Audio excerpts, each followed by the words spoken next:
खालीलपैकी कोणते उदाहरण हे रूपक उभयपद कर्मधारय समासाचे आहे?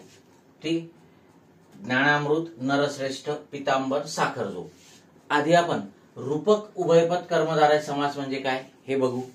रूपक याचा अर्थ होतो एकरूप. ठीक, ज्या कर्मधारय समासामध्ये दोन पदामधले संबंध उपमान आणि उपमेय असे असतात आणि उपमान आणि उपमेय हे दोन्हीही एक रूप आहेत, ते भिन्न नाहीत, अशा प्रकारचा विग्रह जेव्हा आपण करतो तेव्हा त्या कर्मधारय समासाला आपण रूपक उभयपद कर्मधारय समास असं म्हणत असतो.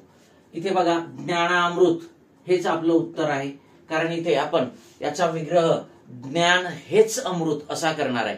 म्हणजे ज्ञानामध्ये आणि अमृतामध्ये काहीही फरक नाही. ज्ञान आणि अमृत एकरूप आहेत, बरोबर आहे ना. म्हणजेच उपमान आणि उपमेय हे एकरूप आहेत, अशा प्रकारचा विग्रह आपण करतो. आणि जेव्हा आपण रूपक उभयपद कर्मधारय समासाचा विग्रह करत असतो त्यावेळेला हेच रूपी हे शब्द आपण तिथे वापरत असतो. ठीक आहे. नरश्रेष्ठ, ठीक आहे, इथे श्रेष्ठ असा नर, इथे श्रेष्ठ हा शब्द नराबद्दल विशेष माहिती सांगतो, त्यामुळे इथे विशेषण उत्तरपद कर्मधारय समास होईल.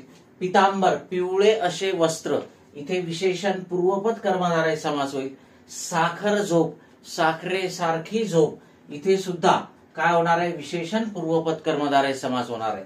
इथे मात्र ज्ञानामृत हे काय आहे? रूपक उभयपद कर्मधारय समासाचं उदाहरण आहे. Okay, yes.